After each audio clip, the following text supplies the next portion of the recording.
안녕하세요. 드림코러스의 이명길입니다. 한 주간 잘 보내셨나요? 이제 진짜로 더위가 물러가고 있는 것 같아요. 조금씩. 오늘은 월요일 밤인데 제법 창문을 열어놓으니 에어컨을 안 켜고 있어도 좀 버틸만 합니다. 자, 지난주에 우리가 성경 출애굽기까지 요약을 좀 해드렸고, 출애굽기 막판에 결국은 모세가 시내산에서 십계명을 받고 내려왔을 때 금송아지 사건이 좀 있었죠. 그래서 우리는 항상 그 은혜가 필요한 존재이고 또 말씀대로 순종해야 될 부분이 있습니다. 그것을 또 하나님께서 원하시기도 하고요. 오늘은 세 번째 시간으로 창세기, 출애굽기, 레위기 이름만 들어도 무섭습니다. 대부분 레위기 제대로 성경을 폭파시키지 못하고 넘어가는 수가 굉장히 많아요. 왜냐하면 여기가 너무나 지루하고 또 우리가 상상이 가지 않는 내용으로 이루어져 있기 때문에 굉장히 어렵기도 하고요. 그래서 제가 레위기를 보세요. 레위기를 총 27장인데 이렇게 정리를 했습니다. 이거를 제가 5분에서 10분 사이에 여러분들에게 요약을 해드려야 돼요. 얼마나 편안하게 여러분들이 읽을 수 있게끔 요약을 해야지 여러분들이 이해가 되실 것 같습니다. 레위기는 어느 누구가 이렇게 유튜브에서 보니까 잘 정리를 해놓은 게 있어서 제가 조금 오늘 그거를 좀 소개시켜 드리려고 그래요. 레위기를 그냥 읽다 보면 앞에 내용하고 뒤에 내용하고 비슷비슷한 내용들이 계속 나와요. 그래서 이게 뭐지? 앞에 했던 건데 이거 또 나오냐? 이렇게 생각할 수도 있는데 제가 그 구조를 좀 일러드릴게요. 총 27장 중에서 1장부터 16장까지는 하나님께 나아가는 길, 즉 제사법에 대해서 이야기하는 내용입니다. 즉 거룩한 예배에 관련된 주제고요. 17장부터 27장까지는 하나님과 함께 살아가는 길, 즉 성결법에 대해서 얘기를 하고 거룩한 삶에 대해서 얘기를 합니다. 그 구조는 비슷해요. 이 안에 1장부터 16장까지 들어가는 내용은 1장부터 7장이 제사의 의식에 관련된 내용, 8장에서 10장까지가 제사장에 관련된 내용, 11장에서 15장까지가 정결법에 관한 내용이 담겨져 있는데 후반에 18장에서 20장까지가 정결법, 21에서 22장이 제사장, 23에서 27장이 의식. 앞에 있던 게 똑같이 반복되는 것 같은 느낌이 들 정도로 그렇게 구조가 되어 있습니다. 그래서 앞에 1장부터 16장까지 아까 뭐라고 그랬죠? 거룩한 예배, 제사에 관련된 내용이고 뒤에 후반부 17장부터 27장까지는 거룩한 삶, 성결에 관련된 내용이 주제예요. 그래서 그렇게 이해를 해 주시면 될 것 같습니다. 그래서 1장부터 7장까지는 아까 말씀드렸듯이 제사법에 대해서 얘기하고 희생제사로 이제 제사에 관련된 종류를 쭉 얘기합니다. 여기에 뭐가 들어가다면 번제, 소제, 화목제, 속제제, 속건제 들어는 봤죠. 근데 다 뛰어넘었던 겁니다. 번제는 전적인 헌신을 뜻하는 거. 이삭이나 솔로몬이 취했던 게 번제입니다. 번제. 소제는 은혜의 감사, 충성을 다짐하는 겁니다. 소제. 유일하게 소제는 곡식을 가지고 제사를 드리는 것이죠. 그러니까 화목제는 화평과 친교에 관련된 내용입니다. 그래서 예수님께서 화목제를 대신해서 돌아가셨어요. 이게 바로 그 화목제에서 나오는 거예요.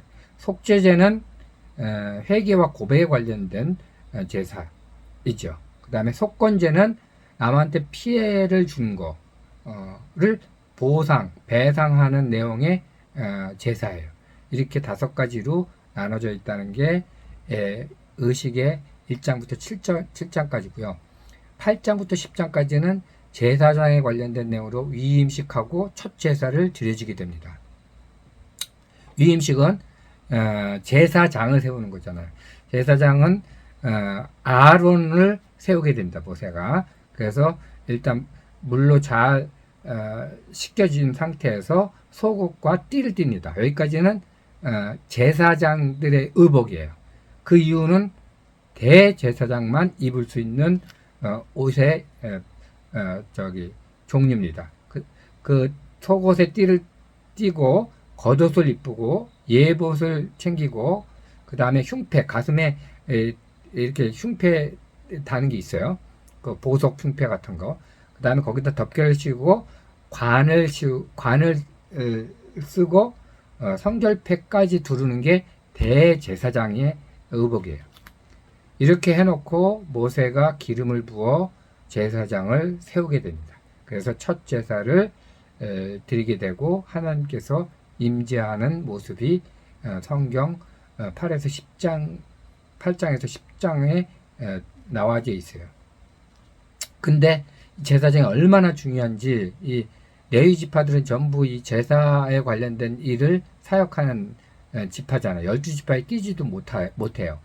그런데 엄격하긴 굉장히 엄격하고 결국 이들에게 특권도 굉장히 큰 특권을 주어지게 됩니다.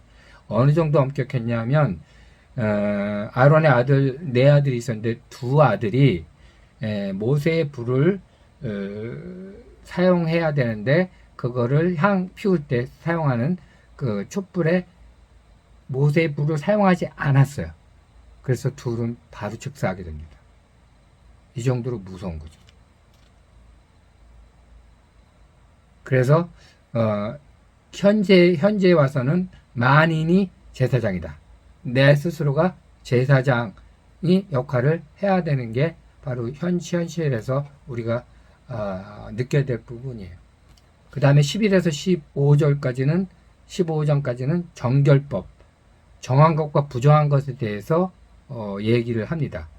특히 음식, 뭐 굽이 있는 거는 괜찮고 굽 없는 동물들은 먹지 말아야 되고 이런 것들, 동물들의 그 청결 구별하는 거. 그다음에 산모도 아이를 낳는다면 부정하다고 그랬어요. 그래서 며칠 동안은 제사를 드리러도 못 오고 그런 것도 있고 피부염을 병에 걸린 사람도 부정하다고 했어요. 그래서 격리를 하게 됩니다. 왜 그렇게 했는지, 그게 죄는 아닌데, 그죠? 부정하다고 한 이유가 결국 청결에 관련된, 위생에 관련된, 그리고 관계 회복을 위해서 정해놓는 하나님의 법인 것이죠. 그래서 결국 여기에는 거룩한 상태로 제사를 드려야 되고, 사랑과 관계 회복에 대한 내용을 담고 있는 겁니다. 그 다음에 이제 후반전으로 넘어가서 18장에서 20장까지가 정결법이 또 나온다고 그랬죠. 여기 정결법은 거룩한 삶에 대한 거예요. 율법의 제사에 관련된 게 아니라 삶에 대한 내용이에요. 그래서 여기에 성도덕, 사회 질서를 깨트리는 것들을 하지 마라. 이런 것들이 나옵니다. 근친상간, 동성애, 그리고 심지어 짐승과의 관계까지도 나와 있습니다. 이런 거 하지 마라. 그리고 이제 구제하고 그런 것들을 하게끔 사회 질서에 대한 관련된 내용들이 여기 나오죠. 그 다음에 21장부터 22장이 제사장에 관련된 내용이 또 나옵니다. 여기에는 제사장의 헌물, 재물에 대한 재물의 성스러운 것을 얘기를 하고 있어요. 결국 직분에 따라서 제사에 대한 어떤 헌물도 달라지게 됩니다. 그래서 지금 현재 생활에서 목사님의 역할이 그만큼 중요합니다. 그 다음에 당회가 있잖아요. 장로님, 안수집사님들. 이분들은 일반 회중과는 또 다른 구별된 성결을 성결해야 돼요. 왜냐하면 세워졌잖아요. 기름 부어서 세워졌고 또 안수해서 세워졌기 때문에 그만큼 더 책임의식이 큰 겁니다. 그 다음에 23장에서 27장까지 의식의 관계인데 이 의식은 제사에 대한 의식이 아니라 절기에 대한 규례를 여기 쭉 늘어뜨리고 있어요. 첫 번째로 나타나는 게 6월절. 여러분들이 알죠? 문지방에 피를 발라가지고 저기 애굽의 첫 아들들을 다 죽였을 때 살아남게끔 했던 거. 그 이후에 무교절, 무교병을 먹고 지냈던 기간이고, 초실절, 무교절 이후 첫 안식 다음 날을 초실절이라고 그래요. 보리 추수할 때 첫 열매를 드리는 거. 그 다음에 칠칠절, 오순절이라고도 하고요. 맥추절이라고도 하는 겁니다. 그 추수 첫 열매를 드리는 거. 나팔절은 예수 재림에 관한 내용이고요. 대속죄일, 1년에 한 번 드리는 온 백성의 죄를 속죄시키는 그런 대속죄일이 1년에 한 번 있습니다.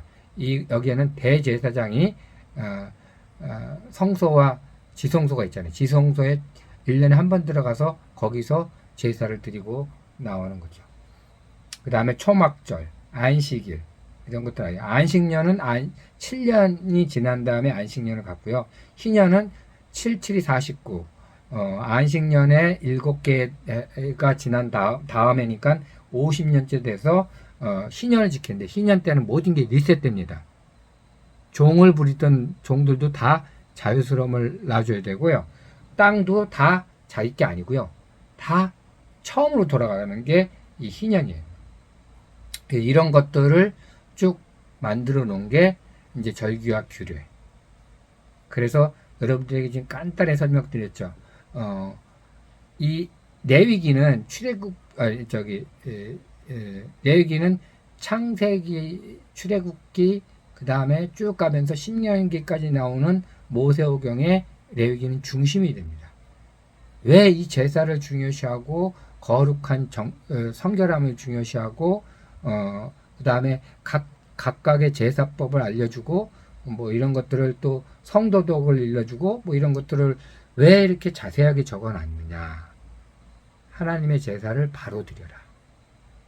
너희들의 방식대로 드리지 말고 하나님의 방식대로 드리라. 왜냐하면 이제 가나안 땅에 들어가면 가나안 족속들이 섬겼던 제사 방식이 또 있을 거예요. 원주민들이. 그럼 그걸 보고 헷갈려 하지 않도록 정확하게 구별된 이스라엘 백성만의 거룩함을 지키고 구별된 삶을 살기 위해서 이런 것들을 미리 가나안 땅에 들어가기 전에 일러주신 겁니다. 하나님께서. 그래서 결국 왕 같은 제사장 역할을 현실에서 우리는 해야 되는 거죠. 왕 같은 제사장의 의미가 뭔지 아세요? 왕은 뭡니까? 내 마음대로 다 할 수 있는 거잖아요. 명을 하고 다 결정을 내릴 수 있는 것들, 책임, 권위 이런 것들이 따르는 게 왕 같은 제사장이에요. 왕이면서 완벽한 성결함을 가지고 있는 제사장, 그 역할을 우리가 해야 된다는 얘기입니다. 두서없이 그냥 쫙 늘어났지만은 여러분들 알려드렸잖아요. 구조가 있다. 1장부터 16장까지는 거룩한 예배, 제사에 관련된 내용이고 17장부터 27장까지는 거룩한 삶에 대한 내용을 담고 있고 그 사이에 있는 16장부터 17장까지는 대속죄일에 관련된 내용을 가운데 놓여져 있어요. 이걸 바탕으로 여러분들이 한번 성경을 읽어보면 좀 도움이 될 것 같아요. 오늘은 레위기 이상으로 마치고요. 지난주에 올려진 찬양이 고난 내용은 편히 쉴 곳과 찬송가 여러분들이 알고 있는 406장입니다. 이거는 모리스 여사가 작시 작곡한 곡인데 한 1860년대 이후에 이루어졌던 작품이에요. 근데 이게 성경 말씀을 바탕으로 하고 있는데 신명기 33장 27절 말씀을 바탕으로 하고 있습니다. 한번 읽어드릴게요. 영원하신 하나님이 내 처소가 되시니 그의 영원하신 팔이 내 아래에 있도다. 그가 내 앞에서 대적을 쫓으시며 멸하라 하시도다. 이 내용을 그냥 가만히 읽으면 뭐 그러려니 하는데 이 신명기의 이때 시기와 이런 것들을 살펴보면 조금 이해가 돼요. 이 당시에 신명기 33장의 어떤 시기는 이제 모세가 나이가 먹어서 모압 땅에서 이제 생명을 마지막 이제 다 다다른 상태예요. 항상 그렇죠. 죽기 전에 부모가 자식들한테 축복을 내리듯이 이 모세는 12지파에게 이제 죽기 전에 축복을 내리는데 그 중에서 아셀 지파한테 축복을 내리는 성경 말씀이 오늘 말씀입니다. 결국은 이제 모세는 죽고 이스라엘 백성 1세대도 다 죽고 이제 2세대가 여호수아와 함께 가나안 땅으로 들어갈 텐데 이제 모든 것이 하나님께서 인도하시니 걱정하지 말고 담대하게 나가라는 내용이죠. 그래서 이 내용이 고난 내용은 편히 싣고 가라는 내용입니다. 그런데 이 편곡을 하면서 찬송가와는 사뭇 다른 느낌이에요. 약간 업비트가 되면서 통통 튀는 그런 반주를 깔고 진행을 합니다. 그래서 찬송가랑 약간 다른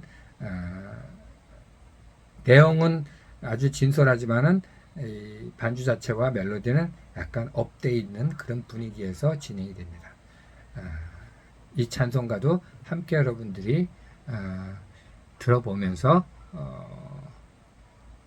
여러분들이 생활에, 여러분들이 신앙에 하나님께서 인도하시고 하나님이 일하시는 것을 믿고 나아가시기를 기도해 봅니다. 자, 여기까지. 다음 주에 봬요.